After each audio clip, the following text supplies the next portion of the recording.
Ang direktang pagpunta sa isla ng Shenglong sa isang iglap ay masyadong abala. Kaya isinuot pa rin niya ang maskara ng shadow position no. Isa. At dali-daling umakyat ng diretsyo. Nang makarating siya sa ika-negatibo, 9 na palapag. Bigla siyang nakarinig ng kakaibang sigaw sa kanyang tainga. Function, papatayin kita. Hahatiin kita sa 8 piraso. Papatayin kita. Sa takot ay dali-dali siyang lumabas mula sa ilusyon. Tiningnan niya ng maigi. Si Liu Ruxu ay nakatayo sa ika-negatibo, 9 na palapag na puno ng luha. Sa ilusyon. Paulit-ulit siyang nakikipaglaban sa anino ni Chen Zhengdao. Habang paulit-ulit na bumubulong Fang Shen. Nabaliw na ba siya? Naguluhan si Fang Shen. Mapanganib. Ang mga anino ni Chen Zhengdao ay hindi ganoon kadaling talunin. Hindi nagtagal ay natalo siya at lumabas. Namumula ang kanyang mga mata at gusto niyang sumugod muli upang lumaban. Ngunit bigla niyang napansin ang isang taong nakatayo sa tabi niya. Lumingon siya. Ang maskarang may nakaukit na isa ay bumungad sa kanyang paningin. Agad siyang nagpakita ng tuwa. Ngunit nang maalala niya ang mga salitang paulit-ulit niyang ibinubulong kanina. Agad siyang namula. Narinig mo lahat. Napasimangot si Fang Shen. Hindi naman ako bingi. Hindi ako nakikialam sa mga bagay ninyo. Sabi niya ng kaswal. Dali-daling ipinaliwanag ni Liu Ruxu, wala kami. Huwag kang magkamali. Huwag kang magkamali. Sobrang kaba niya na hindi na niya alam ang sasabihin. Hindi niya inasahan na makikita muli ang shadow position no. Isa. Ngunit nakakahiya na makilala siya sa ganitong paraan. Tinitingnan ang kanyang mukha na may bakas pa ng luha. Nag-iisip si Fang Shen. Mag-ensayo ba ng body technique? Mula nang makuha niya ang perlas na iyon. Nakahanap siya ng cultivation technique mula rito. At ang kamangha-manghang ani sa ilalim ng estatwa. Nakaramdam siya ng kaunting pagkakasala. Ang mga ito. Sa katunayan, lahat ng ito ay iniwan ng mataas na tao para kay Liu Ruxu. Ngunit inangkin niya ang lahat. Paano kung ipasa ko sa kanya ang body technique upang mabayaran siya? Ngunit biglang namula ang mukha ni Liu Ruxu. Ituturo mo sa akin ang body technique. Totoo. Hindi na nagsalita pa si Fang Shen. Hinawakan niya ang kamay nito at ipinikit ang kanyang mga mata. Biglang bumilis ang tibok ng puso ni Liu Ruxu. Namumula ang kanyang mukha. Namumula ang kanyang mga labi sa hiya. Ipinikit din niya ang kanyang mga mata. Sabay silang pumasok sa ilusyon kung nasaan si Chen Zhengdao. Kung saan si Chen Zhengdao. Sabi ni Fang Shen, ang ituturo ko sa iyo ay ang guhong luing. Marami itong puntos na nangangailangan ng masinsinang pag-aaral at pag-unawa. Isa-isa niyang itinuro at si Liu Ruxu ay may mahusay na pag-unawa. Pagkalipas ng kalahating araw ay nagpakita na ito ng resulta. Sanayin mo muna ang bahaging ito. Bukas ay ipagpapatuloy ko ang pagtuturo sa iyo. Pagkatapos sabihin iyon, siya naman ay pumunta sa ika-negatibo 12 palapag upang maghamon. Ang anino ng disipulo ay mas malakas. Sa ikatlong antas ng pagtatayo ng pundasyon, napilitan pa rin si Fang Shen na makipaglaban. Sa loob ng 100 rounds ay natalo si Fang Shen.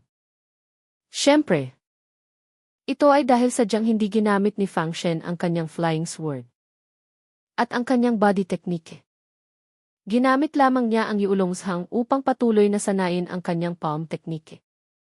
Pagsapit ng takip silim, umuwi siya na may pagod na katawan.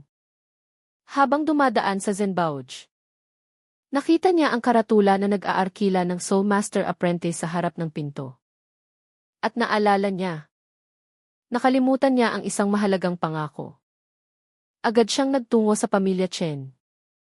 Siyempre, hindi niya nakalimutan na magpalit ng damit. Di nagtagal sa likod bahay ng pamilya Chen. Magalang na sabi ni Chen Silin, naghanda. Lahat ng mga apprentice na kinuha namin kamakailan na kwalipikado ay narito. Tiningnan ni Fang Shen ang bawat isa. Nang dumapo ang kanyang tingin sa isang malinis at maayos na bihis. Isang matandang lalaki na may mabait na mukha. Medyo nagulat siya. Pakiramdam niya ay pamilyar ang matandang ito. Para bang nakita na niya ito kung saan. Anong pangalan mo? Tanong ni Fang Shen. Nagpakita ng paggalang si Huang Wenyuan. Magalang na sumagot, kumukulo akong magbigay galang. Guro. Ako si Huang Wenyuan. Huang Wenyuan. Iniisip ni Fang Shen ang pangalan na ito. Sa kanyang alaala ay hindi niya kilala ang taong ito. Bakit pamilyar? CJ. Hayaan na. Sino sa mga ito ang pinakagusto mo? Tanong ni Fang Shen. Itinuro ni Chen Silin si Huang Wenyuan. Ang matandang ginoong ito ay dating nagtrabaho sa ibang lugar.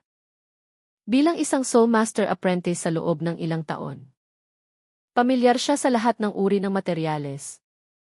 At alam na alam din niya ang proseso ng alchemy. Tumango si Fang Shen. CJ. Lumapit ka. Tuturuan muna kita. Paulit-ulit na nagbigay galang si Huang Wenyuan. Na may mukha na puno ng sorpresa. Salamat. Guro. Salamat. Guro. Ngunit sa loob ay mapanukso siyang ngumiti. Gusto niyang makita kung anong klaseng napakalaking personalidad ang kinuha ng pamilya Chen upang putulin ang daan ng pamilya Qin. Kailangan niyang tanungin muna kung papayag si Qin Wenyuan.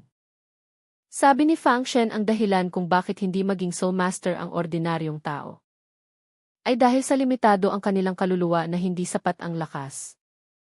Ngunit sa aking pamamaraan, papayagan ko kayong gamitin ang mahina ninyong lakas ng kaluluwa upang magsagawa ng magaspang na paglilinis sa mga materyales. Upang makamit ang layunin ng paggawa ng likidong panlinang ng qi na nasa mababang uri. Si Huang Wenyuan ay mukhang masunurin sa labas. Tahimik na nakikinig sa payo ng nakatatanda. Tumango si Fang Shen. At itinuro kay Huang Wenyuan ang pamamaraan mula sa Taiso Usul. Di nagtagal. Medyo nagulat si Fang Shen ang bilis mong matuto. Tinitingnan si Huang Wenyuan. Nabihasa sa paggawa ng isang bote ng mababang uri ng likidong panlinang ng qi. Hindi niya maiwasang mamangha, mayroon kang malaking talento sa alchemy. Si Huang Wenyuan ay ngumiti ng mapanukso, ang aking talento ay pangkaraniwan lamang. Madaling makamit ito ng isang Soul Master Apprentice. Sa totoo lang, mas mahusay pa ang itinuro ko kaysa sa natutunan ko noon. Pagkasabi nito, ilang mga kandidato ang nagpakita ng pagdududa kay Fang Shen. Narinig ni Fang Shen ang tono ng paghamon. At medyo naningkit ang kanyang mga mata, mukhang hindi kagaanong naniniwala sa akin. Nagbigay galang si Huang Wenyuan, sabi nga nila. Ang narinig ay haka-haka. Ang nakita ang totoo. Hindi ko pa nakita ang lakas mo. Paano ako maniniwala? Hindi siya makapaniwala na sa maliit na lungsod ng Guzhou mayroong isang 3-star Soul Master na magpapatunay. Ang ganitong uri ng tao ay hindi ba mga taong tanyag at makapangyarihan? Bakit siya mananatili sa lungsod ng Guzhou?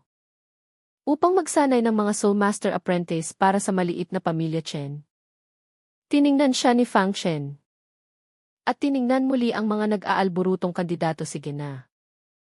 Gagawa ako ng isang bote ng likidong panlinang ng qi. Ngumiti si Huang Wenyuan. Hinihintay ang sandaling ito. Siya. Gagamitin niya ang kanyang mga taon ng karanasan at propesyonal na kaalaman upang hanapin ang mga pagkakamali ni Fang Shen. Kung ang taong ito ay mas mababa sa kanya, huwag siyang sisihin kung bibigyan niya ito ng matinding kahihiyan upang hindi ito makapagpakita. Kung medyo mas malakas lang sa kanya, ayos lang. Sino ang Soul Master na walang masamang ugali? Hahanap siya ng mga pagkakamali. At pupunahin niya ang kabilang panig hanggang sa wala na itong silbi. Ang kanyang plano para sa Soul Master Apprentice ay magiging walang saysay. Hindi na nagsayang ng oras si Fang Shen. Bihasa niyang kinuha ang mga materyales sa kanyang kasalukuyang antas. Sobrang bihasa na siya. Wala na siyang kailangan pang gumamit ng tungku o di. Direktang nagsimula siyang maglinis sa kanyang palad. Nang makita ang eksenang ito, napatawa si Huang Wenyuan. Walang tungku. Tawag pa ba dyan alchemy? Alchemy. Alchemy. Kailangan mo nang hindi bababa sa isang tungku. Di ba? Direktang paglilinis sa palad. Hindi pa naririnig. Ang alikabok sa kamay ng tao. Amoy. Pawis at iba pa ay makakaapekto sa bisa ng material. Na magreresulta sa pagbaba ng kalidad ng likidong panlinang ng qi. O kaya idirektang pagkabigo.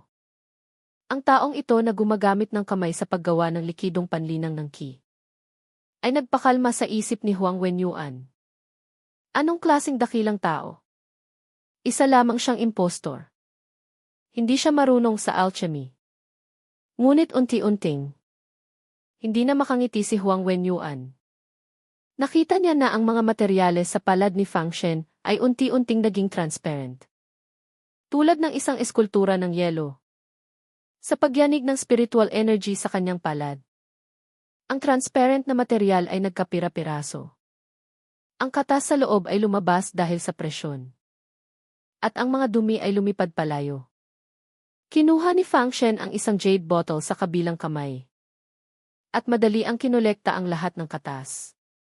Sa loob ng ilang sandali, isang bote ng napakalinaw na likido. Walang anumang dumi na likidong panlinang ng qi ang lumitaw. Napasinghap si Huang Wenyuan. Likidong panlinang ng qi na nasa pinakamataas na uri. Ito ay ginagawa lamang ng 4-star Soul Masters. Ang taong ito ay hindi lamang ang 4-star Soul Master na nasa alamat, kundi isa rin siyang 4-star Soul Master. Naintindihan niya noon kung bakit hindi ginamit ng kabilang panig ang tungku. Hindi dahil hindi siya marunong sa alchemy, kundi dahil ang likidong panlinang ng qi, isang low-level spiritual liquid, ay hindi na niya kailangan ng tungku. Sa pamamagitan lamang ng kanyang mga kamay ay makagawa siya ng pinakamataas na uri. Tiningnan siya ni Fang Shen. At sinabi, mayroon ka pa bang tanong? Nayanig ang katawan ni Huang Wenyuan.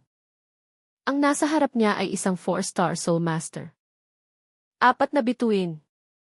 Isang kataas-taasang nilalang na wala sa Tianjije. Ano ang karapatan niya na makatagpo ng ganoong kabanal na tao? Agad siyang lumuhod sa lupa. Ang nakababata ay nagbigay galang sa nakatatanda. Pagkatapos ay tumingin si Fang Shen sa iba pang mga kandidato kayo. May tanong pa? Isang bote ng pinakamataas na uri ng likidong panlinang ng qi ang nasa harap nila. Sino pa ang mangangahas na pagdudahan ang kanyang kakayahan? Maging si Chen Silin ay gulat na gulat. Si Fang Shen ay palaging nagbibigay ng mataas na uri ng likidong panlinang ng qi sa pamilya Chen. Dahil dito ay napagkamalan nilang 3-star Soul Master siya. Sa katunayan, tinatago pa niya ang kanyang tunay na lakas. Dahil dito ay lalo siyang humanga. Napakaswerte ni Roxu. Hindi inaasahan na makakuha ng ganoong kapalaran. Mahina siyang napabuntong hininga.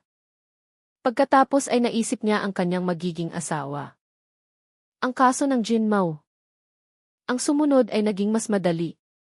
Sa ilalim ng kanyang pagtuturo, agad na naging bihasa ang ilang kandidato. Si Huang Wenyuan ay magalang na nakatayo sa isang tabi. Naglingkod siya bilang isang disipulo. Tumutulong kay Fang Shen sa pagtuturo sa ilang kandidato. Nang hindi sinasadya, napansin ni Huang Wenyuan ang isang mahabang espada na nakasuksok sa likod ni Fang Shen. Buong katawan nito ay nakabalot ng mahigpit sa tela. Mayroon lamang isang maliit na puwang. Nang tingnan niya ng maigi, may kakaibang lilang ilaw na lumalabas. Isang espada na maililang ilaw. Umugong ang isip ni Huang Wenyuan.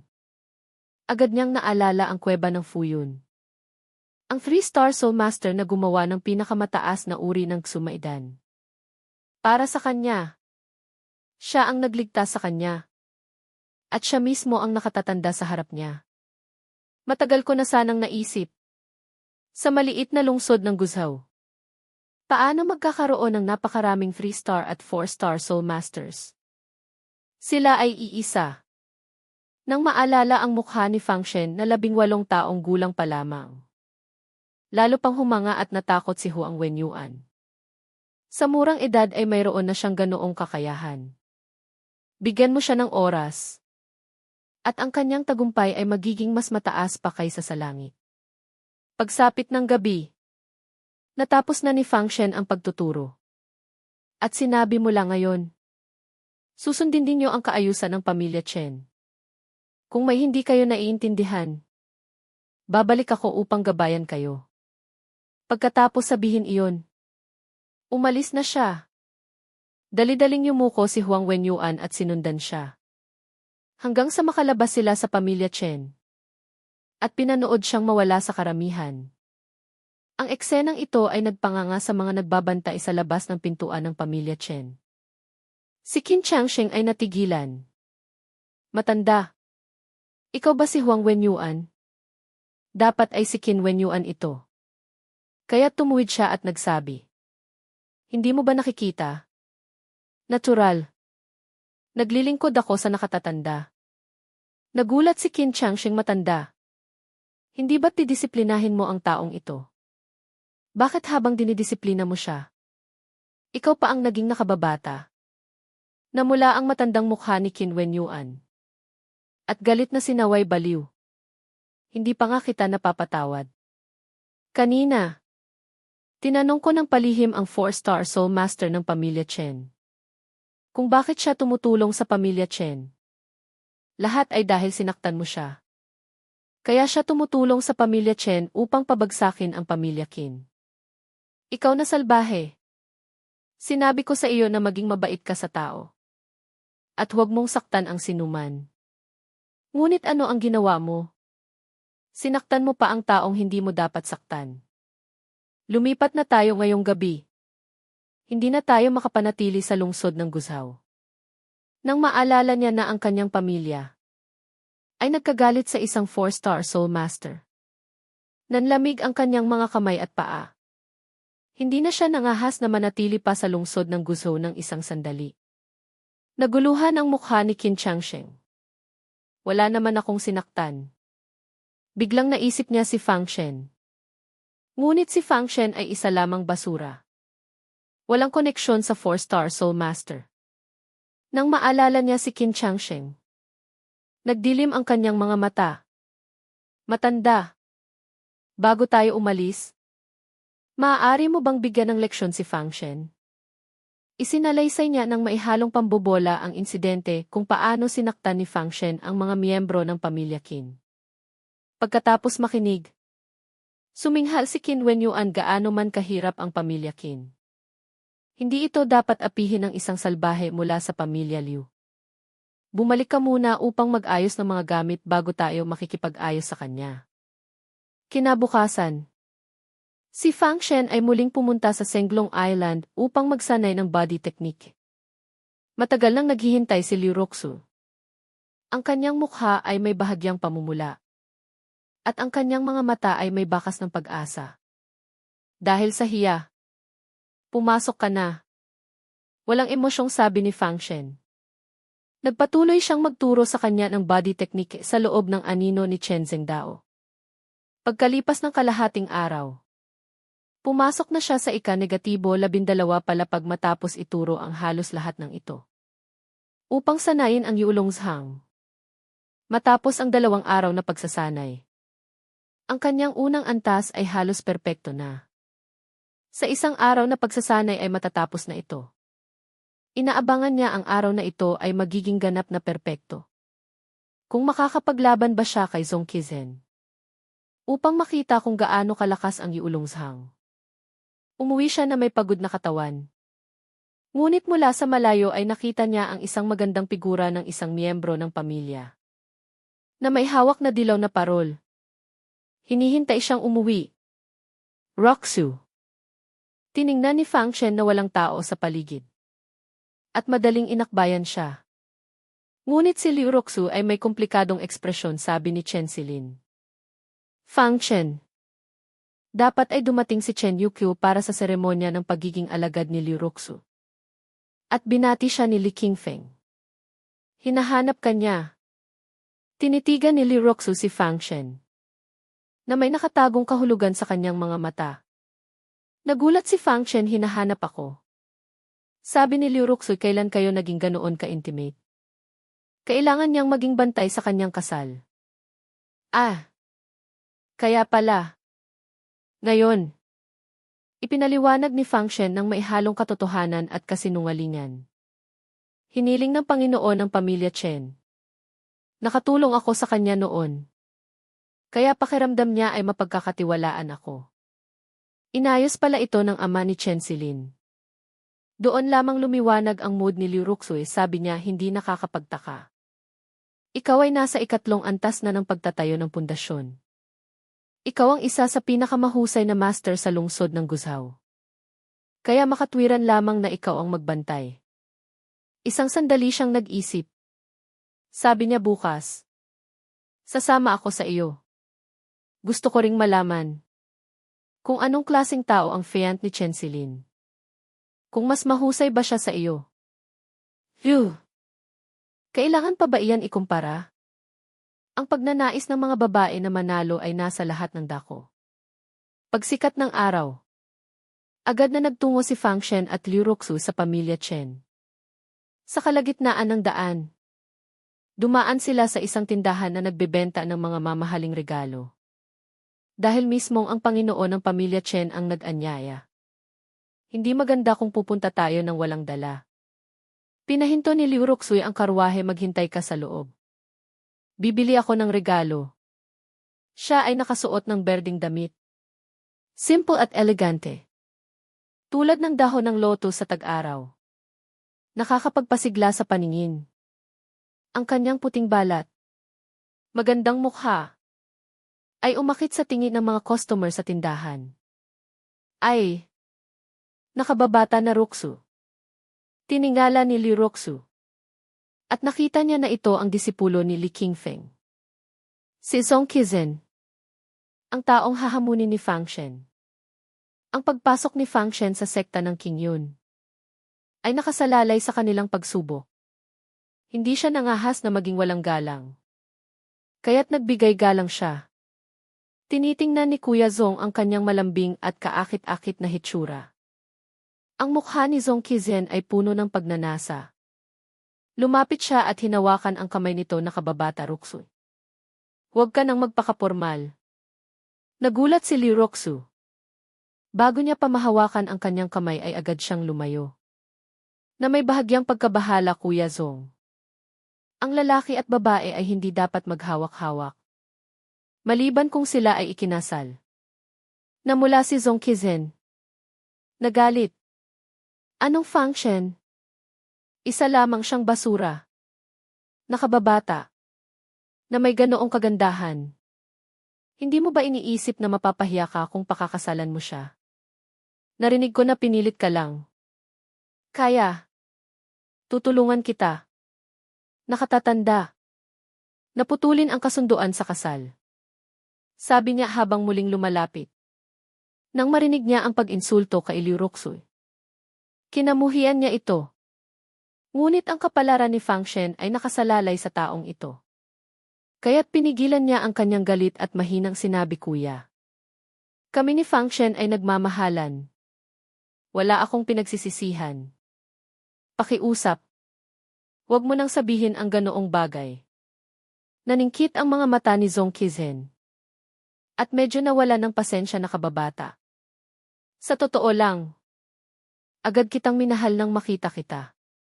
Nagkataon lang na kailangan ko ng kasama sa sekta. Papayag ka ba? Ano? Alam niyang may fiancé na ako. Nagbigay pa rin siya ng ganitong kabaliwan. Galit siyang umalis. Sabi niya mayroon pa akong gagawin. Paalam. Isang sandali. Ayaw na niyang manatili pa kay Zong Qizhen. Ngunit malamig na sinabi ni Zong Qizhen. Gusto mo pa bang pumasa si Fang Shen sa pagtatasa? Ang kanyang pagpasok sa sekta ng Qingyun ay nakasalalay lamang sa aking desisyon. Kung bibigyan ko siya ng kaunting puwang, malamang na makapasa siya. Kung seryoso ako. Sa tingin mo, sa kanyang lakas, makakayanan niya ba ang 1-0 moves ko? Ito. Biglang huminto si Lee Roxu. Na may galit na tiningnan siya Kuya Zong. Ano ba talaga ang gusto mo? Ang tingin ni Zong Qizen ay mapanuksong gumala sa kanyang kaakit-akit na figura. At mainit na sinabi kung sasamahan mo ako ngayon upang magsaya. Masisiguro ko na bibigyan ko ng puwang si Fang Shen. Gumawa siya ng wordplay. Sinabi lang niya na bibigyan niya ng puwang. Ngunit hindi niya sinigurado na papasa si Fang Shen sa pagtatasa. Naapi si Lee Roxu. Tumayo siya at aalis na sana. Ngunit malamig na suminghal si Zong Qizen ikaw. Subukan mong lumabas sa tindahang ito. Agad kong wawakasan ang pag-asa ni Fang Shen. Naglakad si Lee Roxu patungo sa pintuan ng tindahan. Ngunit hindi na siya nangahas na lumabas. Tinitingnan ang kagandahang natakot niya at hindi na gumagalaw. Naramdaman ni Zong Qizen ang apoy ng pagnanasa. Umiti siya at lumapit. Inunat niya ang kanyang mga kamay upang akbayan si Lee Roxu mula sa likod. Ngunit biglang si Lee Roxu ay sumugod pasulong. Humawak siya sa kawalan. Nang tingnan niya ng maigi, nakita niya na hinila ni Fang Shen si Lee Roxu. Niyakap siya sa kanyang mga bisig at sabay na sinipa ang isang may. Espesyal na prutas na may tinik sa kamay ni Zong Qizen. Hindi niya nahawakan ang babae. Sa halip ay nahawakan niya ang isang kamay na puno ng tinik. Masakit na napasinghap siya. Galit na hinugot ni Zong Qizen ang tinik. Ang matatalas na tinik ay naglabas ng kaunting pulang dugo. Naningkit ang mga mata ni Fang Shen. At sumulat hindi ko alam kung gaano kalakas ang iyong kakayahan. Ngunit ang iyong pagkatao ay lubhang bulok. Suminghal si Zong Qizen, sino ka para? Pangahasan akong husgahan? Huwag mong kalimutan na ang iyong kapalaran ay nasa aking mga kamay. Ngayon, lumuhod ka at humingi ng tawad sa akin.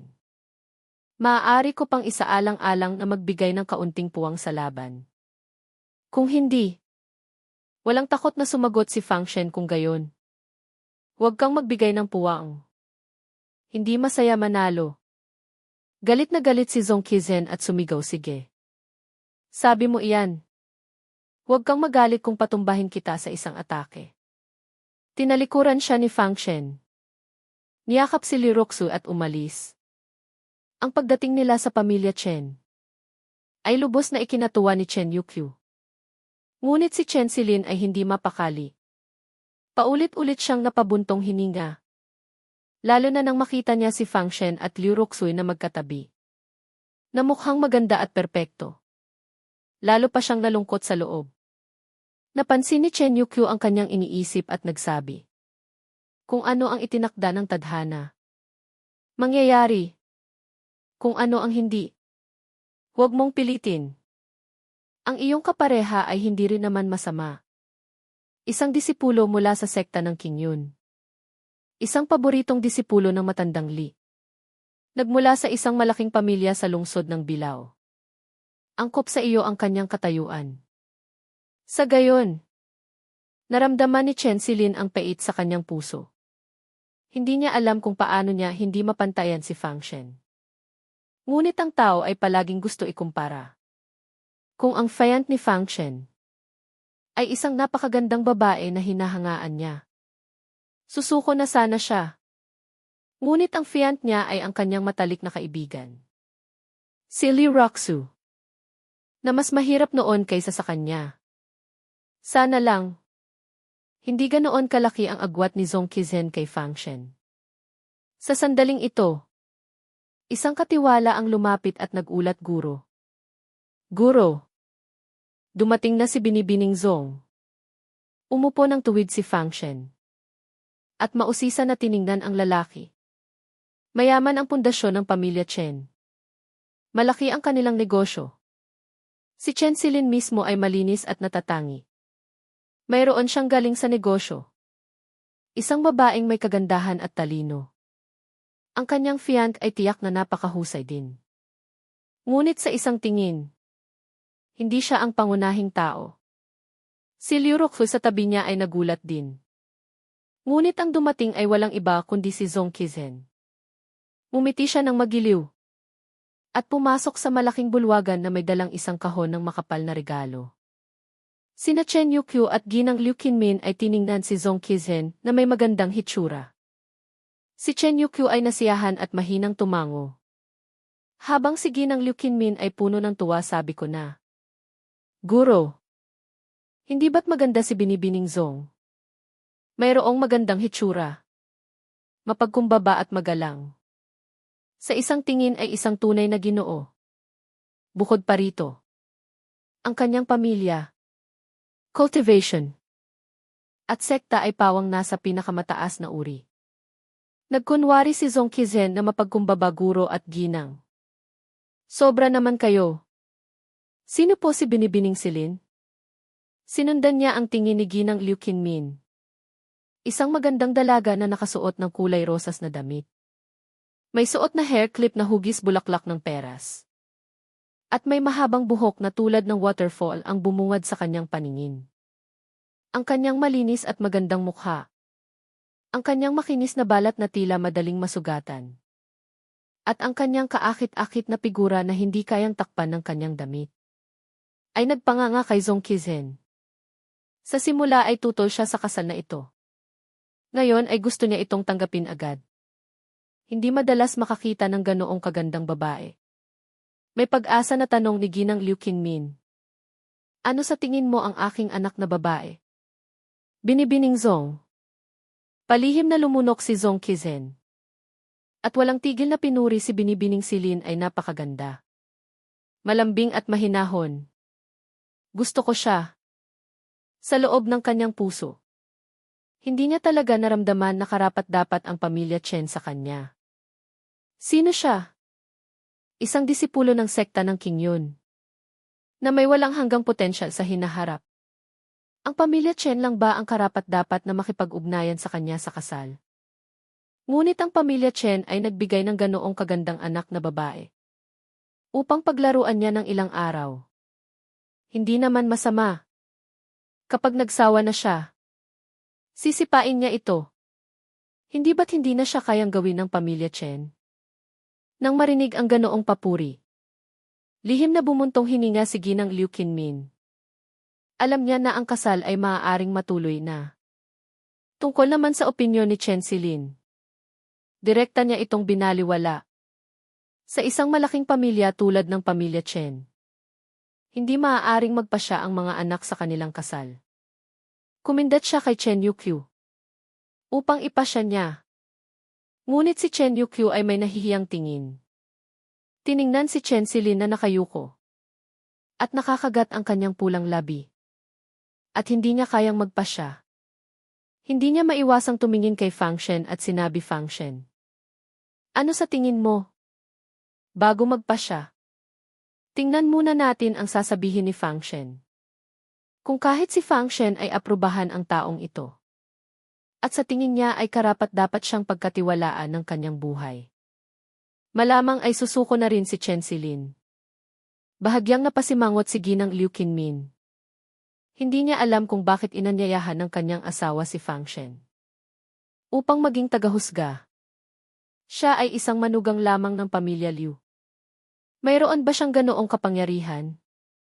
Walang emosyong sabi niya, "Fang Shen, pakiusap.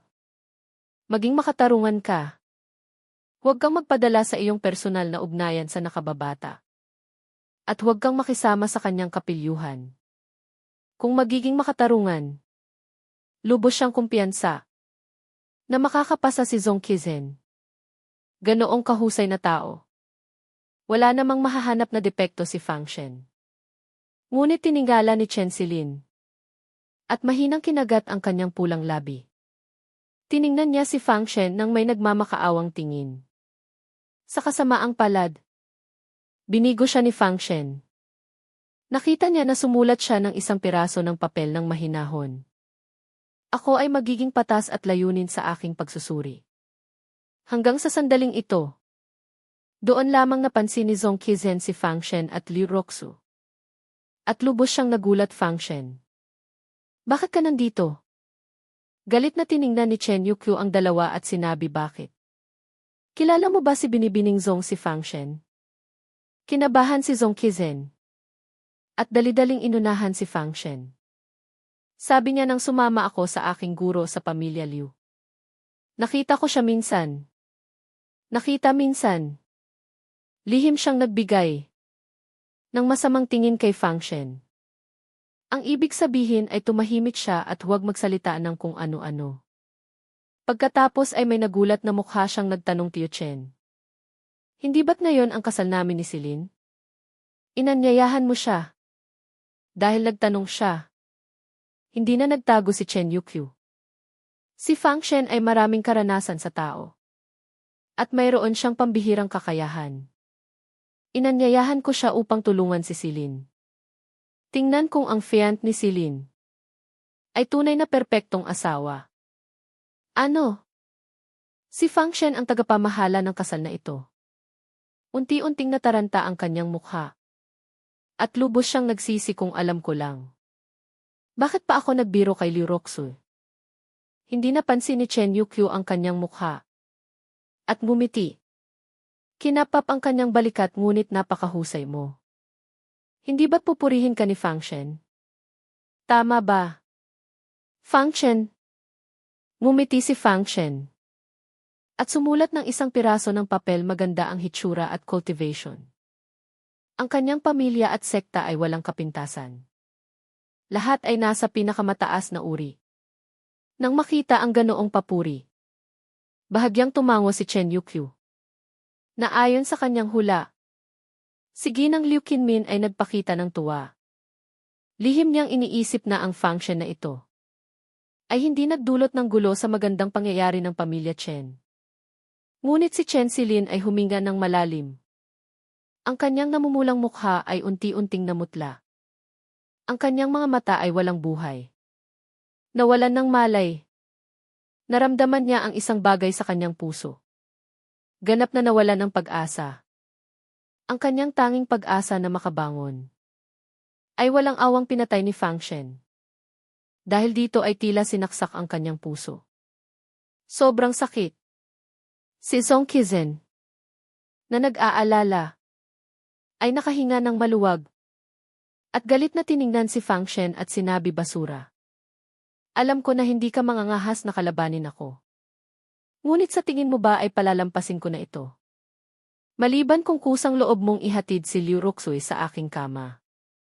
At hayaan mo akong magsaya. Kung hindi, huwag mong asahan na bibigyan kita ng puwang sa kompetisyon. Ngumiti si Chen Yukyu at nagsalita. Dahil sabi ni Fang Shen ay kakilakilabot siya. Bigla siyang huminto. Dahil muling kinuha ni Fang Shen ang isang piraso ng papel. Na nagpagulat sa lahat ngunit ang kanyang pagkatao ay lubhang masama. May tuturing na isang basura. Si Liu Roxu sa tabi niya ay nakaramdam ng ginhawa sa kanyang dibdib. Akala niya ay binigyan na ni Fang Shen ng papuri ang kanyang pagkatao. Bilang matalik na kaibigan. Ayaw niyang makita si Chen. Sili na mapahamak sa isang walang hiya at salbaheng tao. Ang walang buhay na tingin ni Chen Silin ay unti-unting bumalik sa focus. At ang kanyang mukha ay agad na napuno ng tuwa. At tiningnan niya si Fang Shen nang may matinding pasasalamat. Ngunit nanlamig ang mukha ni Ginang Liu Qinmin. Fang Shen. Ano ang ibig mong sabihin? Sa tingin niya ay matutuloy na ang bagay. Ngunit si Fang Shen ay biglang gumawa ng ganito. Walang emosyong sumulat si Fang Shen. Ang ibig sabihin ng mga salita ay, si Zhong Qizen ay magaling sa panlabas.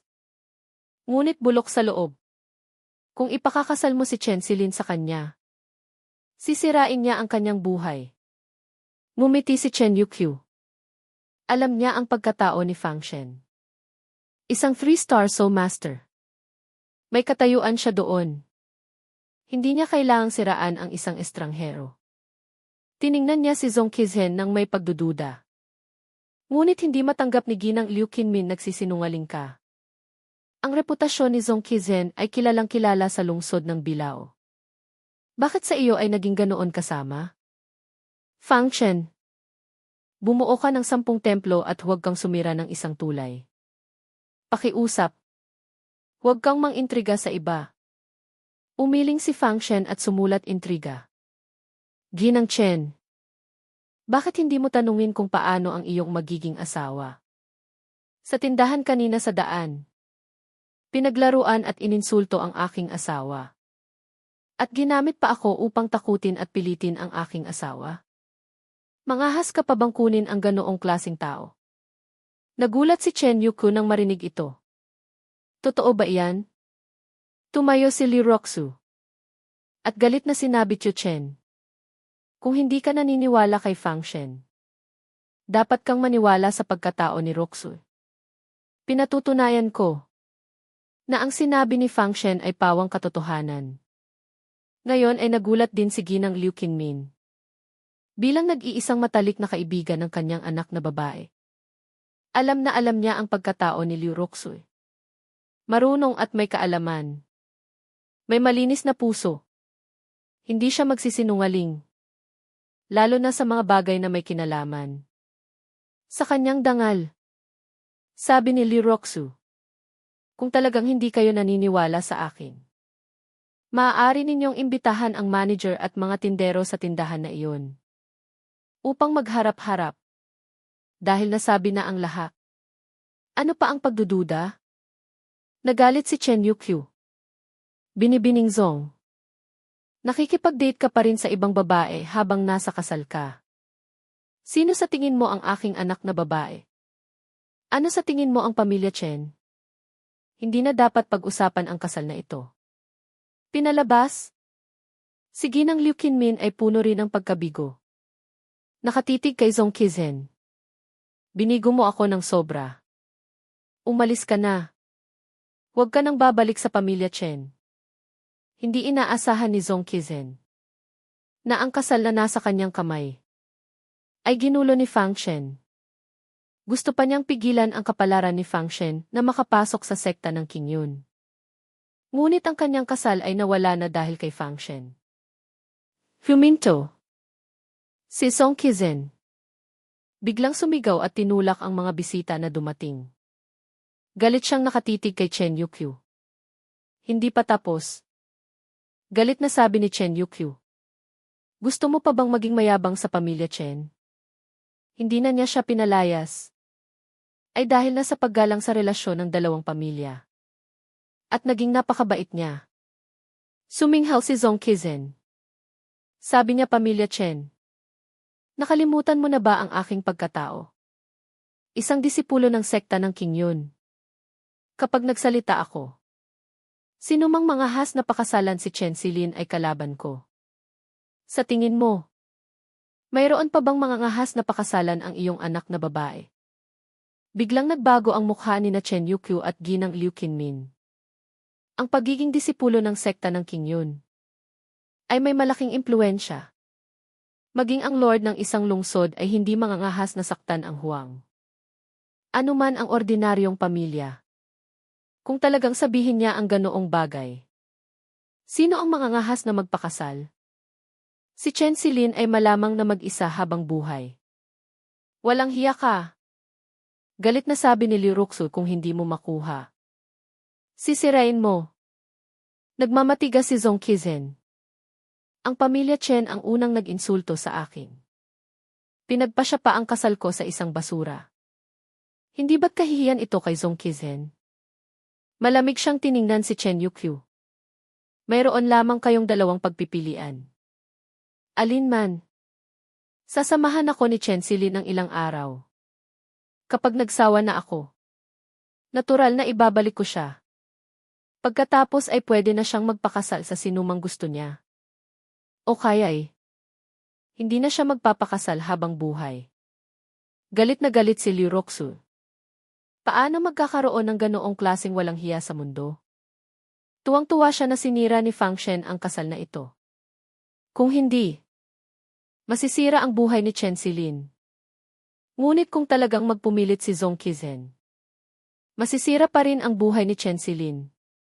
Sa kanyang murang edad, sisirain ba siya ng isang bully tulad ni Zhong Qizhen? Tinitingnan ang galit ni Chen Silin. At ang kanyang walang magawa na pag-iyak. Sumakit ang puso ni Liu Roxu. Sa loob ng maraming taon, si Chen Silin ang nag-alaga sa kanya. Kung hindi, mas magiging mahirap ang kanyang sitwasyon. Sa huli, nagkaroon siya ng ideya. Tiningnan niya si Fang Shen. At tiningnan muli si Chen Silin. Nag-isip ng ilang sandali. At bahagyang kinagat ang kanyang labi sino ang nagsabing walang mangangahas na pakasalan si Silin. Sa tingin ni Chen Silin na nagtataka. Hinila ni Liu Roxu ang braso ni Fang Shen. At pinatayo siya. Sabi niya Fang Shen. Pakasalan mo si Chen Silin. Naguluhan si Fang Shen at sumulat Roxu. Ano ang pinagsasabi mo? Ang biglaang sinabi niya ay nagpagulo sa kanya. Ngunit si Liu Roxu ay mahinang kinagat ang kanyang pulang labi. At may komplikadong ekspresyon hindi ito gulo. Matagal ko na itong pinag-isipan. Tiningnan niya ng matagal si Fang Shen. Napuno ng lungkot kung pinilit akong pumunta sa sekta ng Qingyun. At hindi ka pumasa sa pagtatasa. Kailangan mo ng isang tao na mag-aalaga sa iyo. Nagkataon lang na gusto ka ni Silin. Naniniwala ako na aalagaan ka niya para sa akin. Matagal na niya itong iniisip. Sa araw na umalis siya. Kahit ayaw niyang iwan si Fang Shen. Malamang ay pilitin pa rin siya ni Li Qingfeng.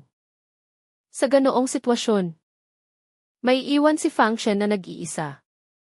Mas mabuti na samantalahin ang pagkakataong ito upang matulungan si Chen Silin. Galit na sumulat si Fang Shen ano. Paano kung makapasok din ako sa sekta ng Qingyun? Ngayon na may pangalan na siya kay Chen Silin. Paano pa siya magpapakasal sa iba sa hinaharap? Sinisira mo pa rin siya. Hindi pwede. Hindi pwede. Bahagyang kumunot ang kilay ni Liu Roxu. Base sa galit ni Zhong Qizhen kay Fang Shen. Hindi siya magbibigay ng puwang. Ang posibilidad na makapasa si Fang Shen sa pagtatasa ay napakaliit. Ngunit kahit may maliit na posibilidad, kailangan pa rin niyang maghanda para rito. Kaya tinanong niya nang may pagdududa si Lin. Paano kung ikasal ako kay Fang Shen? Gusto pa rin. Bigla siyang nahirapang magsalita. Ang nag-iisang anak na babae ng pamilya Chen. Isang napakaganda at matalinong babae. Magpapakasal kay Fang Shen bilang kerida. Ito ay isang insulto sa tao. Hindi lamang si Chen Silin ang hindi papayag. Maging ang lord ng pamilya Chen ay hindi kailanman papayag. Ako ay papayag. Nagulat si Liu Roxu nang makita si Chen Silin. Na ang mukha ay namula tulad ng takip silim. Ang kanyang mga mata ay puno ng kaba at hiya. Nahihiya siyang tinalikuran ang kanyang mukha. Mahinang nagsalita. Nagulat si Liu Roxu Silin. Naiintindihan mo ba ang ibig kong sabihin? Pinapagawa kita. Pinapagawa kitang kerida. Lalo pang namula ang pisngi ni Chen Silin. Nanginginig sa hiya. Alam ko. Papayag ako. Si Liu Roxu ay nagulat na napanganga papayag na maging kerida. Tumingin siya kay Fang Shen. At hindi niya maiwasang bumulong si Lin. Ano ba ang nagustuhan mo sa kanya? Nahanda siyang magpakahirap sa ganito. Hindi niya ito maintindihan. Ngumiti si Zhong Qizhen nang marinig niya ito. Akala mo ba'y bata ka pa? Sa isang malaking pamilya tulad ng pamilya Chen. Paano nila papayagan ang kanilang nag-iisang anak na babae na maging kerida? Anong silbi kung papayag ka at si Chen Silin? Kailangan ng pahintulot ng lord ng pamilya Chen. Sa tingin ko, mas mabuti na lang na ibigay mo si Chen Silin. Bigla siyang pinutol. Ang mga mata ni Chen Yukyu ay lumiwanag. Tuwang-tuwa siya Roxu. Kaya mo bang magdesisyon? Sino si Fang Shen? Isang 3-star soul master. Sa Chen Jije ay isa rin siyang napakakapangyarihang tao. Ang anak na babae ng pamilya Chen ay maging asawa ng ganoong tao. ay parang sumiklab ang apoy sa kanilang ninuno. Hindi ba? Parang isang malaking apoy na hindi mapapatay. Hindi niya ito inasahan noon. Ngayon, ang ganoong kabuting kapalaran ay biglang dumating sa kanya. Ngunit hindi niya alam kung ano ang saloobin ni Fang Shen. Nang marinig ito, kinuha ni Fang Shen ang panulat upang sumulat. Hinila ni Liu Ruxui ang kanyang panulat. At mahinang tiningnan siya si Lin ay nasa problema. Ano ang masama sa pagtulong mo? Nagmamadali si Fang Shen. Hindi siya pinansin ni Liu Ruxu. At sinabi kay Chen Yukuchu Chen. Dahil ako ang magiging asawa ni Fang Shen sa hinaharap. Natural. Ako ang magpapasya sa bagay na ito. Hanggat pumayag ka, wala akong problema. Ayon sa kaugalian, ang pangunahing asawa ay may karapatan na magdesisyon sa mga kerida ng kanyang asawa. Dahil pumayag siya, ibig sabihin ay tapos na ang usapan. Lubos na nagulat si Chen Yukyu. At sa sobrang tuwa ay lumuhod siya. Kinakatawan ko ang buong pamilya Chen. Kinakatawan ko ang mga ninuno ng pamilya Chen. Upang magpasalamat sa iyong kabutihan. Binibining Liu. Ang ganoong klaseng paggalang ay nagpatakot kay Liu Ruxu. At dali-daling sumugod upang tulungan siyang tumayo Tio Chen. Gusto mo ba akong mapahiya? Iniligtas ko lang si Chen Silin. Bakit kailangan mong isama ang mga ninuno? Hindi niya alam na ang kanyang desisyon ay nagbigkis sa pamilya Chen sa isang 3-star Soul Master. Mula noon, sila ay tumalon na parang dragon sa langit. At mabilis na umakyat sa kapangyarihan. Si Chen Yukyu ay hindi mapakali. Si Ginang Liu Qinmin sa tabi niya ay puno ng hinanakit. At kinurot ang kanyang asawa. Ang ibig sabihin ay pinapayagan niyang maging kerida ang kanilang anak na babae. At tuwang-tuwa pa siya. Kahit na napilitan sila. Hindi dapat ganoon. Ito ay nagpapahiya sa kanilang anak na babae. Naisip ni Chen Yuku na sila ni Fang Shen ay isa ng pamilya. Kaya mahina niyang sinabi ang dahilan. Si Fang Shen ang 3-star Soul Master ng pamilya Chen. Ano? Nagulat na sumigaw si Ginang Liu Qinmin. Siya ba ang tagapagtago? Agad na pinigilan ni Chen Yuku siya. Doon lamang agad na tumahimik si Ginang Liu Qinmin. At tumingin kay Fang Shen nang may matinding pagkabigla. Masaya niyang hinawakan ang kamay ni Liu Ruxu. Salamat. Tita. Maraming salamat sa iyo. Ikaw ang dakilang tagapagligtas ng pamilya Chen. Tanggapin mo rin ang aking paggalang. Nagulat na tinulungan ni Liu Ruxu siyang tumayo. Ang kanyang isip ay puno ng tanong. Ano ba talaga ang nangyayari sa mag-asawang Chen? May nagawa ba siyang napakalaking bagay? Na binibigyan siya ng ganoong klaseng paggalang. Pagkatapos niyang pakalmahin ang dalawa, inanunsyo niya tapos na ang usapan. Mula ngayon, si Chen Silin ang magiging kerida ng aking asawang si Fang Shen. Pagkatapos ay tumingin siya kay Zong Qizhen at sinabi maaari ka ng sumuko. Hindi ba? Namaga ang dibdib ni Zong Qizhen. At puno ng matinding galit. Galit na sumigaw siya. Ang pamilya Chen ay mas gusto na maging kerida ang kanilang anak na babae kaysa ibigay sa akin. Sa tingin ninyo, mas masahol pa ako kaysa sa isang basura. Ito ay isang insulto sa akin. At isang insulto rin sa pamilya Zong. Maghintay kayo hanggang dumating ang aking ama upang humingi ng hustisya. Pagkatapos sabihin iyon, galit siyang umalis. Walang masabi si Fang Shen nakikipag-date si Chen Silin sa ibang tao. Paano nangyari na naging kerida ko siya? Tagabantay lang naman ako. Ngunit dahil umabot na sa ganito ang sitwasyon, wala na siyang magagawa. Nag-isip ng ilang sandali. Kinuha niya ang natitirang isang tuifandan. At ilang pinakamataas na uri ng likidong panlinang ng qi. At ang aklat ng Royal Level High Grade Cultivation Technique. Dahil may pangalan na tayo sa isa't isa. Ibinigay ko ang mga ito sa iyo. Dali-dali mong inumin. At hayaan si Elderly King Feng na suriin ang iyong spiritual roots. Tingnan kung makakapasok ka rin sa sekta ng King Yun. Hindi tiningnan ni Chen Silin kung ano ang mga ito. At namumula ang mukha na tinanggap niya. Hindi rin comfortable si Fang Shen. Nang biglang dumating ang isang alipin upang mag-ulat Fang Shen.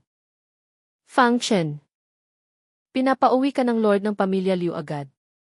Nagpunta ang pamilya Qin at hinahanap ka upang humingi ng paliwanag. Nang marinig ito, nanlamig ang mukha ni Chen Yukyu Fang Shen. Sasama ako sa iyo. Narinig ko na bumalik na ang matandang si Qin Wenyuan ng pamilya Qin.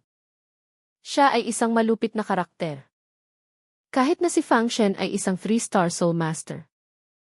Ang kanyang cultivation ay maaaring hindi mas malakas sa kanya. Kung maglalaban sila, baka matalo si Fang Shen. Kumunot ang noo ni Fang Shen. Qin Wenyuan. Bakit ang pangalan niya ay halos kapareho ni Huang Wenyuan? Huwag na. Ako na ang bahala. Winagayway ni Fang Shen ang kanyang kamay. At agad na bumalik sa pamilya Liu kasama si Liu Roxu. Ang balita na umabot na siya sa 3 antas ng pundasyon ay hindi pa alam ng pamilya Chen. Kung alam nila, hindi sila mag-aalala. Sa labas ng malaking pinto, matagal nang naghihintay si Liu Roxu. Nang makita si Fang Shen, gusto niyang magreklamo. Ngunit naalala niya na ang pamilya Qin ang unang nagdulot ng gulo. At si Fang Shen ay para sa pamilya Liu lamang kaya nasaktan niya ang pamilya Qin. Napakaraming tao. Kaya't may galit na mukha lamang siyang sinabi. Ang matandang Qin Wenyuan ay isang 1-star Soul Master na kinilala ng Soul Master Association. Maging ang elder ng sekta ng King Yun ay magalang sa kanya. Kahit na napilitan lang kami na lumaban, hindi naman makikinig sa amin ang matandang Qin. Si Liu Roxu ay nag-aalala rin. At kumunot ang kanyang noo. Kung hindi ito malulutas, paano kami makakapunta sa sekta ng King Yun nang may kapayapaan? Walang emosyong sumulat si Fang Shen, isang 1-star Soul Master. Gusto kong makita. Anong paliwanag ang gusto niyang ibigay ko? Lakad-lakad siyang pumasok sa mansyon. Sa malaking bulwagan, si Liu Zengyan ay nakatayo ng tahimik sa gitna. Si Qin Wenyuan naman ay nakaupo ng mayabang sa upuan ng Lord. May hawak na tasa ng tsaa sa kanyang kamay. At dahan-dahang iniinom. Hindi pa nakabalik si Fang Shen. Tanong niya nang walang galit. May pait na mukha na sinabi ni Liu Zengyan matandang Qin. Lahat ng pagkakamali ay akin. Parusahan mo ako. Pakiusap. Hayaan mo si Fang Shen. Bata pa lang siya. Nang marinig ito ni Qin Changsheng, lumapit siya at sinampal ito. Mas mataas ang cultivation ni Liu Zengyan kaysa sa kanya. Kaya sana ay naiwasan niya ito. Ngunit sa harap ni Qin Wenyuan, hindi siya nangahas na gumawa ng kahit anong kilos. Hayaan ang sampal na tumama sa kanyang mukha. Bata. Si Qin Changsheng ay galit na itinuro ang kanyang bali na braso. Bata ba siya nang putulin niya ang aking braso? Sasabihin ko sa inyo. Ngayon, kung hindi bibigyan ni Fang Shen ng paliwanag ang pamilya Qin, dudurugin ko kayo sa pamilya Liu. Ang pinuno ng pamilya ay sinampal sa harap ng maraming tao. Bilang miyembro ng pamilya, sino ang hindi magagalit? Sino ang hindi magagalit? Ngunit sa harap ng dakilang si Qin Wenyuan, puno sila ng galit ngunit hindi makapagsalita. Hayaan lamang ang pamilya Qin na maging mayabang. Nagsisi si Wang Yingfeng sa pamilya Liu ng husto. Anong kasalanan ang nagawa ko? Bakit ko inanyayahan ang salbaheng si Lu Zeng sa pamilya Liu? Napatuloy na nagdudulot ng kapahamakan sa pamilya Liu. Kung hindi dahil kay Fang Shen na nagtatakip, matagal nang nawala ang pamilya Liu. Ngunit ngayon ay nakaharap sila sa isang Soul Master. Paano makakayanan ni Fang Shen ang presyon? Isang huni ng ibon ang narinig. Si Li Qingfeng ay nakasakay sa isang lumilipad na ibon at mabilis na dumating. Ano man ang mangyari, Ang pamilya Liu ay ang pamilya ng dalawa sa kanyang mga disipulo. Dahil narito ang kanilang guro sa malapit. Hindi siya maaaring magkunwari na hindi nakita. Kumunot ang kulay abong kilay ni Qin Wenyuan. At dali-daling lumapit at nagbigay galang elderly. Lumipad si Li Qingfeng pababa. At nagpakita ng kaunting paggalang hindi na kailangan. Master Qin. Ang iyong pagbabalik. Ang sekta ng Qingyun ay dapat na bumisita sa iyo. Ang katayuan ng isang Soul Master ay mas mataas kaysa sa ordinaryong tao. Kahit na isang one-star Soul Master, ay mayroon ding mataas na katayuan sa sekta ng Qingyun. Si Li Qingfeng, bilang isang elder, ay nagpakita rin ng paggalang. Alam ni Qin Wenyuan ang kanyang dahilan. Sabi niya, elderly, dumating ka ba upang mamagitan sa alitan? Umiti si Li Qingfeng, sabi niya ang mga kaaway ay nagkakasundo. Hindi nagkakasundo. Maaari mo ba akong bigyan ng pabor? Hayaan na lamang natin ang dalawang panig. Nang makita ang kanyang pagdating, lihim na nagalak ang mga tao ng pamilya Liu. Sa pamamagitan ni Elder Li, walang duda na malulutas ang problema ngayon. Nakahinga rin ng maluwag si Liu Zhengyan. Buti na lang at naroon si Elder Li bilang saksi sa lungsod. Kung hindi, mahirap na malutas ang problema ngayon. Ngunit si Qin Wenyuan ay may bahagyang galit na mukha, Elder Li. Hindi sa hindi kita binibigyan ng galang. Ngunit sobra ang ginawa ng pamilya Liu. Noong araw, marami rin akong naitulong sa lungsod ng Guizhou. Ngunit sa loob ng mga taon kong wala, sinaktan at sinugatan ng pamilya Liu ang buong pamilya Qin. Kung hindi ko maalis ang galit na ito, mapapahiya ako sa mga ninuno ng pamilya Qin. Nang makita ang hindi nasisiyahang mukha ni Li Qingfeng, napabuntong hininga siya, ngunit dahil mismong si Elder Li ang nagmamakaawa. Susuko na ako. Ang kasalanan ay may nagkasala. Ang utang ay may utang. Dahil si Fang Shen ang pangunahing salarin. Kami ay haharapin lamang ang problema kay Fang Shen. Walang kinalaman ang iba pang miyembro ng pamilya Liu. Lihim na nagalak ang mga tao ng pamilya Liu. Hindi na naapektuhan ang pamilya Liu. Ito ay dahil sa malaking paggalang ni Qin Wenyuan. Ito ang pinakamahusay na resulta. Ngumiti si Li Qingfeng, Master Qin. Nagpapasalamat ako sa iyo para sa pamilya Liu. Ngunit ang puso ni Liu Zhengyan ay biglang kumabog. Sabi niya, Elder Li, maaari mo rin bang tulungan si Fang Shen? Ibinuhos ng pamilya Qin ang lahat ng galit nila kay Fang Shen. Ang hinihingi nilang kapalit ay hindi maipaliwanag. Kumunot ang noo ni Li Qingfeng. Ayaw niyang pakialaman ang kapalaran ni Fang Shen. Kung dahil dito ay masugatan siya at hindi makapunta sa sekta ng Qingyun. Mas mabuti, para hindi siya maging pabigat sa kanyang mahal na disipulo. Nanlamig ang mukha ni Liu Ruxui, sabi ni Lord Liu. Ginawa na ng elder ang kanyang makakaya. Bagaman bata pa si Fang Shen. Ngunit ang ginawa niya ay dapat niyang panagutan. Sa pamamagitan lamang nito ay lalago siya. Hindi ito masamang bagay para sa kanya. Walang galit na suminghal si Qin Wenyuan, Liu Zhengyan. Dapat kang maging kontento. Kung hindi dahil sa paggalang kay Elder Li. Ang pamilya Liu ay hindi rin makakataka sa kasalanan ng pagtatago ng kriminal ngayon. Maraming miyembro ng pamilya ang nagpayo kay Liu Zhengyan na huwag nang galitin ang dalawang dakilang tao. Kung hindi, sa isang galit, bawiin ni Qin Wenyuan ang kanyang pangako. At madadamay din ang pamilya Liu. Ngunit si Fang Shen, may hinanakit na sabi ni Liu Zhengyan siya ang dahilan kung bakit kami ng pamilya Liu ay nagkagalit sa pamilya Qin. Habang nagsasalita siya, mabilis na lumapit ang isang matangkad na figura mula sa labas ng pinto. Walang iba kundi si Fang Shen. Nang makita siya, puno ng kahihiyan ang mukha ni Liu Zhengyan. Fang Shen, sinaktan ka ng pamilya Liu. Ang iba pang miyembro ng pamilya ay nahihiya ring yumuko. Hindi nangahas na tumingin kay Fang Shen ng diretsyo. Kalmado ang tingin ni Fang Shen. Kaswal na tiningnan ang mga tao ng pamilya Liu. Malamig na sumulat. Hayaan ko kayong mabuhay noon.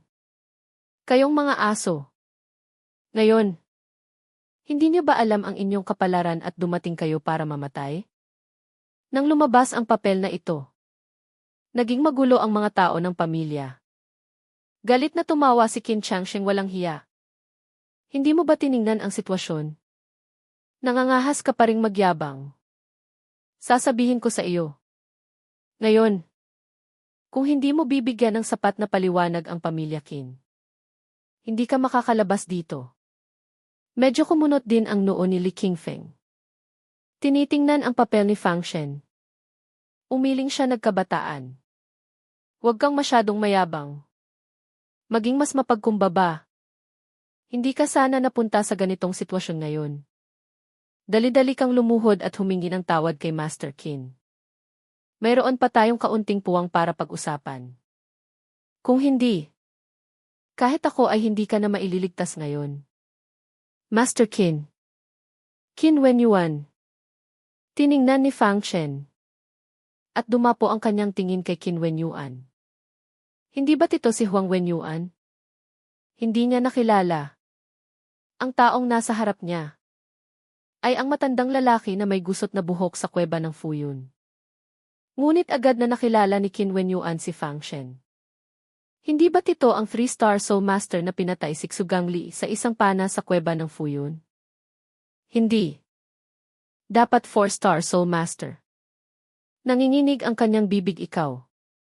Ikaw si Fang Shen. Hindi niya inasahan sa kanyang pinakamasamang panaginip. Na siya, upang makaiwas sa 4-star Soul Master, ay nagdesisyon na ilipat ang kanyang buong pamilya mula sa lungsod ng Guizhou. At lumayo. Bago umalis, upang ipagtanggol ang kanyang mga miyembro ng pamilya, ay dumating upang humingi ng kabayaran kay Fang Shen. Sino ang mag-aakala na ang Fang Shen na gusto niyang guluhin ay ang 4-star Soul Master? Ang pagtuklas na ito ay nagparamdam sa kanya na parang nalaglag siya mula sa isang bangin. Bumagsak sa 1,000 talampakan na bangin. Ang walang hanggang takot ay bumalot sa kanyang puso. Nagpabilis sa kanya at nanigas sa kinatatayuan. Hindi napansin ni Qin Changsheng ang abnormalidad ng kanyang matanda. Mayabang nang umiti matanda ng pamilya Qin. Sa harap niya, lumuhod ka na. Sa ganoong paraan, maaaring isaalang-alang ng matanda na maging mapagbigay. Si Liu Zengyan ay nahihiya rin. Bahagyang kinagat ang kanyang labi. Lumuhod siya sa harap ni Qin Wenyuan para kay Fang Shen. Sabi niya matandang Qin. Lumuhod ako para kay Fang Shen. Ngayon, paano mo siya parurusahan? Handa akong magdusa para sa kanya. Ano man ang mangyari. Si Fang Shen ay nagdusa ng ganoong kapahamakan dahil sa pamilya Qin. Paano niya hahayaan si Fang Shen na magdusa ng mag-isa? Galit na galit si Qin Changsheng. Lumapit siya at sinipa ito Liu Zengyan. Sino ka para? May karapatan kang magdusa ng parusa para kay Fang Shen. Umalis ka. Ngayon, walang makapagliligtas sa salbahing ito. Si Fang Shen ay nakatayo. May malamig na tingin sa kanyang mga mata. Agad niyang tinulungan si Liu Zengyan na tumayo. At naglakad patungo kay Qin Changsheng nang may matinding tingin. Talagang sobrang mapang-api ang pamilya Qin. Ngumiti si Qin Wenyuan sa halip na magalit matanda. Tingnan mo. Tingnan mo. Kung gaano kayabang ang salbahing ito. At gaano siya kaarogante. Sa harap mo ay gusto pa rin niyang maging marahas. Pakiusap. Huwag mo siyang palalampasin. Pakiusap.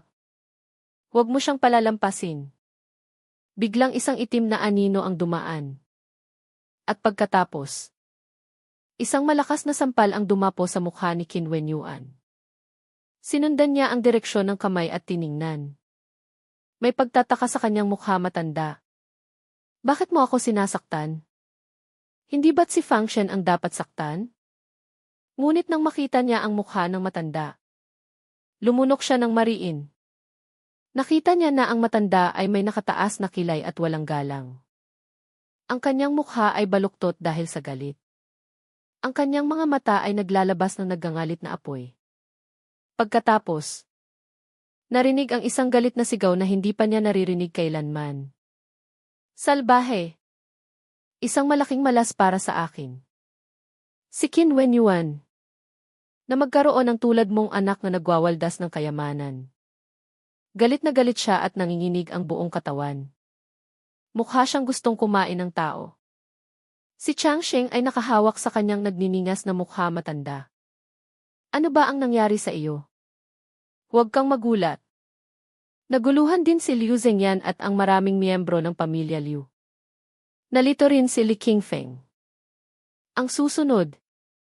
Hindi ba dapat ay parusahan ni Qin Wenyuan si Fang Shen ng husto? Para ipagtanggol ang kanyang mga miyembro ng pamilya? Biglang magandang ugali. Anong ibig sabihin ni Qin Changsheng? Tiningnan ni Qin Wenyuan ang kanyang nagmamakaawang hitsura. At lalong nagalit. Sinampal niya itong muli at pinatumba sa lupa. Hayop! Nangangahas ka pa ring magmakaawa? Tanong ko. Bakit ka pumasok sa pamilya Liu at nanggulo? Nagulantang si Liu Zengyan. Agad niyang ipinaliwanag ang buong pangyayari. Pagkatapos makinig, lalo pang nagalit si Qin Wenyuan. Hindi nakakapagtaka. Hindi nakakapagtaka. Bakit tinulungan ni Fang Shen ang pamilya Chen na pabagsakin ang pamilya Qin? Tinulungan mo si Lu Zeng na agawin ang kanyang asawa. Ito ay isang mortal na pagkamuhi. Ang pag-agaw ng asawa.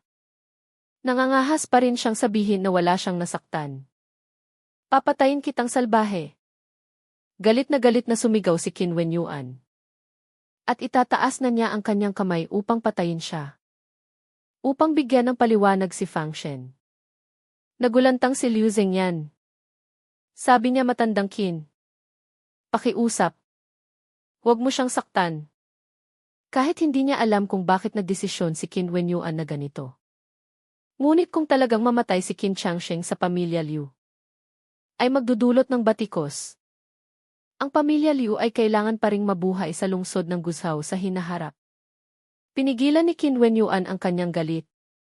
Ngunit tumingin siya kay Fang Shen. Binibining Fang Shen. Ang aking pamamahala ay hindi sapat. Kaya ang aking anak ay gumawa ng ganoong bagay na nakakasama sa langit. Anong gusto mong gawin sa kanya? Ikaw ang magpasya. Sa gitna ng bulwagan. Lahat ay nagulantang. Kung gusto mong makita ang mga susunod na kabanata ng Xuan Ning Tiandi ng maaga, maaari mong i-download ang Kidian Dushu. Pagkatapos ay buksan at hanapin ang Xuan Ning Tiandi. Tandaan, huwag mong sabihin ang maling salita o kulang ang salita. Dahil ginamit ng blogger ang anti-theft name. Kaya ang unang lalabas ay ito.